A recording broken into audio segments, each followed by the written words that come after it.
સૂર્યપ્રકાશ એટલો તીવ્ર હોય કે આનાથી આપણને પરસેવો પણ થાય અને શરીર ડિહાઇડ્રેટ થવા લાગે છે. પાણીના અભાવે લોકો ડિહાઇડ્રેશનનો ભોગ બને છે. આ સિવાય બીજી પણ ગંભીર બીમારીઓ થઈ શકે.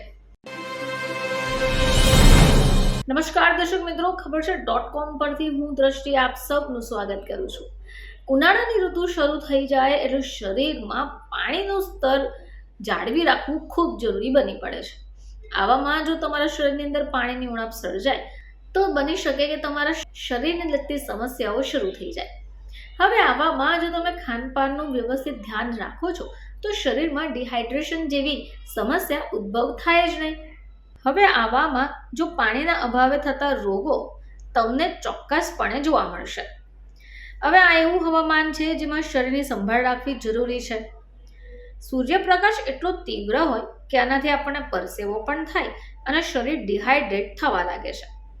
પાણીના અભાવે લોકો ડિહાઇડ્રેશનનો ભોગ બને છે.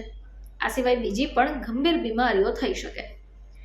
આવામાં જો તમે શરીરમાં પાણીની માત્રા જાળવી રાખવા ઈચ્છતા હો તો તમારે સમયાંતરે પાણી પીવાનું તો શરૂ કરવું પડશે. આ સિવાય હાલમાં મળતા ફળોનું સેવન પણ કરવું એટલું જ જરૂરી છે. એવામાં તમે કયા ફળો ખાઈ શકો?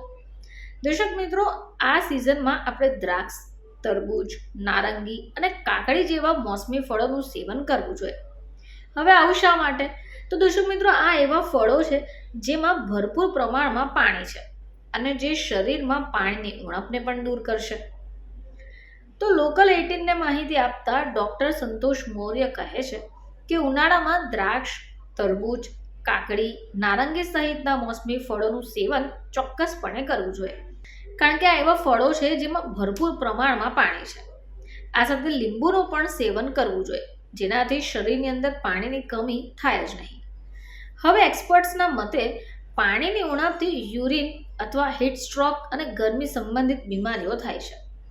જો તમે આવા મોસમી ફળો ખાશો, એટલે કે તરબૂચ, કાકડી, દ્રાક્ષ, નારંગી, તો આવા રોગો પણ દૂર થશે. ઉનાળામાં આવા ફળોનું સેવન કરવાથી બીમારીઓમાંથી રાહત મળશે. તરબૂચ જેવા ફ્રૂટમાંથી ભરપૂર પ્રમાણમાં ફાઇબર મળે છે, જેથી કબજિયાત અને એસિડિટીમાંથી તમને રાહત અપાવી શકે છે. તો દર્શક મિત્રો, જો તમે પણ યોગ્ય